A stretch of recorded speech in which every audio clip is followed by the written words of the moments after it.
Welcome to the fascinating history of the Mauro-Roman Kingdom, a once independent Christian Berber kingdom located in the heart of present-day Algeria.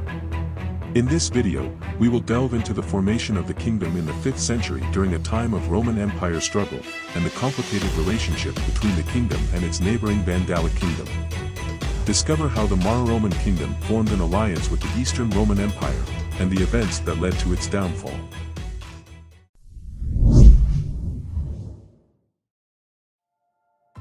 Once upon a time, in the province of Mauritania Caesariensis within the Roman Empire, there was a land of wealth and economic importance. The province, along with western Numidia, was fully annexed by the Roman Empire in 40 AD and was divided into two regions, Mauritania Tingitana and Mauritania Caesariensis, with the Malouya River separating them. To protect the African provinces, the Romans constructed defensive structures such as the Fossatum Africi, a 750 kilometers long fortification that remained in use until the Vandal conquest of the province of Africa. Despite the measures, the Mauritanian frontier, known as the Limes Mauritaniae, was not as well defended as the African frontier.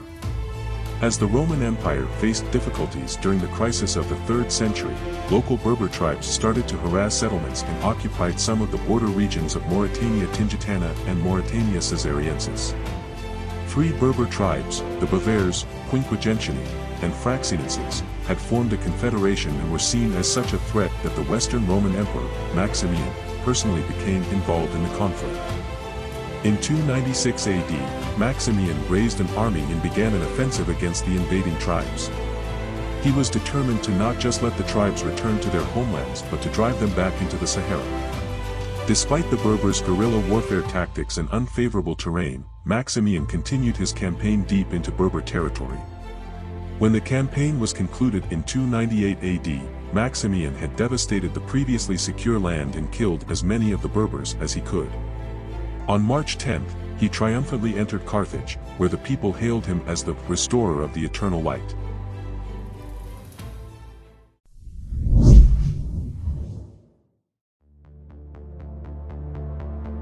The 5th century saw the collapse and fall of the Western Roman Empire. At the time, the Berber tribes had already gained control of the territories in Mauritania, with the Roman rule being limited only to cities along the coast like Septem in Mauritania Tingitania and Caesarea in Mauritania Caesariensis. The Berber rulers of the inland territories managed to maintain a degree of Roman culture and often paid tribute to the Roman emperors. As the barbarian invasions became more frequent, the Western Roman military was forced to focus its efforts on defending the northern parts of the empire, causing the Rhine frontier against Germania to be left vulnerable. This resulted in several tribes, such as the Vandals, Alans, and Suebi, crossing the Rhine and invading Roman territory. In Mauritania, local Berber leaders saw an opportunity to establish their own kingdoms and polities in the region. The Romanized communities along the frontier regions meant that the Berber chieftains had experience in governing mixed populations of Berbers and Romans. After the final collapse of the Western Roman Empire, the Mauro-Roman Kingdom evolved into a barbarian kingdom, similar to others that had emerged in other parts of the former empire. The kingdom extended beyond the imperial frontier and encompassed Berber territories that were never controlled by the Romans. Procopius, an Eastern Roman historian, recorded that the Moors only truly expanded and consolidated their power after the death of the powerful Vandal king Gaiseric in 477 AD. After Gaiseric's death, the Moors won several victories against the Vandal kingdom and established control over the former province of Mauritania. The Moors revolted against Gaiseric's successor Huneric after he attempted to convert them to Arian Christianity and imposed harsh punishments on those who did not convert. This led to the foundation of the independent kingdom of the Ouras in the Ouras Mountains, which was fully independent by the time of Huneric's death in 484 AD. Under the rule of Huneric's successors Gunthamund and Thrasimund, the wars between the Berbers and the Vandals continued. Thrasimund's reign saw a disastrous defeat for the Vandals, as a Berber king named Kabeyan, ruling the city of Tripolis, nearly destroyed a Vandal army sent to conquer the city in an unspecified year.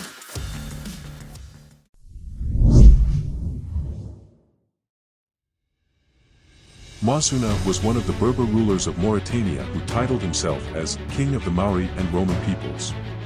He is only known from an inscription found on a fortification in Altava, modern Ould Mimoun in the region of Oran, which dates to 508 AD. The inscription mentions that Massuna controlled Altava, Castra Severiana, and Safar, and that he appointed officials in these cities. Castra Severiana was the seat of an important ecclesiarchal diocese, making its control likely to have been particularly important. The inscription mentions 3 officials appointed by Massuna: Mosgivan, prefect of Safar, Lider, procurator of Castra Severiana, and Maximus, procurator of Altava. It was installed in the 369th year of the province, which translates to 508 AD. The core administrative centers of the kingdom were located in an area inhabited by both the Roman citizens and Berber tribes. The citizens of the Roman cities were governed by appointed officials, while the military manpower was derived from the Berber tribes, who were controlled through key individuals, such as tribal leaders. The kingdom adopted the military, religious, and socio-cultural organization of the Roman Empire and maintained a Roman political identity. This is also reflected in the titulature used by the kingdom's rulers. Similar to Massuna's kingdom, other small Berber kingdoms in the region also maintained a Roman political identity. For example, in the kingdom of the Auras, King Mostais claimed the title of Imperator during his rule around 516 AD, indicating a continuity of both Berber and Roman cultural elements in the region.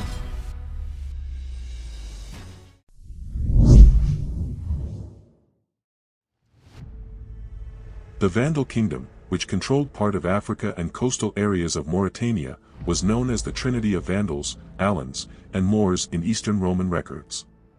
Although some Berbers aided the Vandals in their conquests, Berber expansion mainly targeted the Vandals. Berber king Massonas allied with the Eastern Roman Empire in 535 AD during the Vandalic War against the Vandal kingdom. When the Eastern Roman forces reclaimed the region, Berber rulers submitted to imperial rule but demanded symbols of their office in return. Gelimer, the final Vandal king, tried to recruit the Berber kingdoms, but they did not support the Vandals as they believed they did not have secure power. After the Eastern Roman reconquest, the local governors faced problems with Berber tribes, and Praetorian prefect of Africa, Solomon, had to lead an army to defeat them. Massuna, who was allied with the Eastern Empire, and another Berber king, Ortaeus, urged Solomon to pursue the enemy Berbers into Numidia. Solomon, distrusting the loyalty of his allies, constructed a series of fortified posts along the roads linking Byzacena with Numidia, but did not engage in battle with Iabdas. Massuna died around 535 AD and was succeeded by Mastigas, who was a fully independent ruler and controlled most of the former province of Mauritania Caesariensis, except for the former provincial capital, Caesarea, which was under control of the Vandals and the Eastern Romans during his rule. The rulers of the Mauro-Roman Kingdom and other Berber kingdoms continued to consider themselves as subjects of the Eastern Roman Emperor in Constantinople, even when they were at war with him or engaged in raids of imperial territory. They used titles such as Dux or Rex.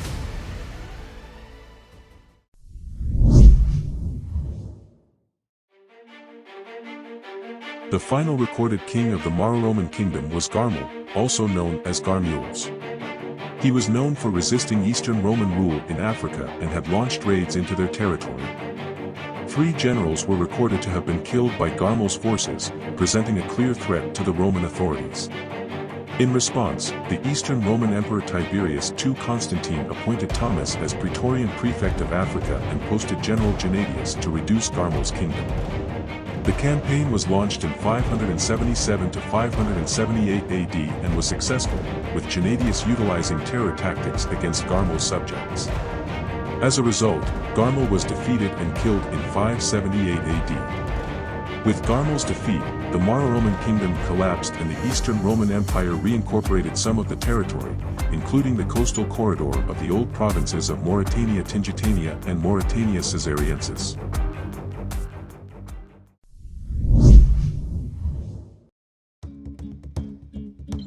The Kingdom of Altava was a Romanized Berber kingdom with its capital in Altava.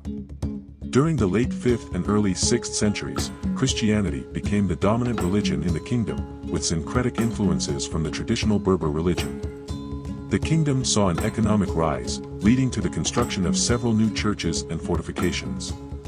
Although the Eastern Roman Praetorian Prefecture of Africa and the later Exarchate of Africa saw some Berber rebellions, these were put down and many Berber tribes were accepted as federati. The last known Romanized Berber king to rule from Altava was Kusela, who died in 690 AD while fighting against the Muslim conquest of the Maghreb. He was also the leader of the Araba tribe and possibly the Christian head of the Sinhaja Confederation.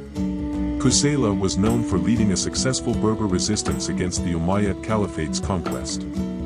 However, he was defeated and killed in the Battle of Mama with the support of Eastern Roman troops.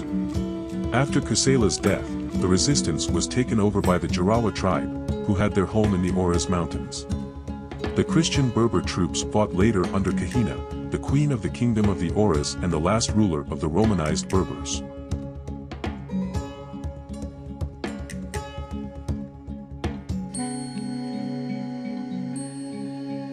The Mauro-Roman Kingdom was a powerful political entity in ancient North Africa, known for its alliance with the Eastern Roman Empire and its conflicts with the neighboring Vandalic Kingdom. Despite its relatively short existence, the kingdom left a lasting impact on the region.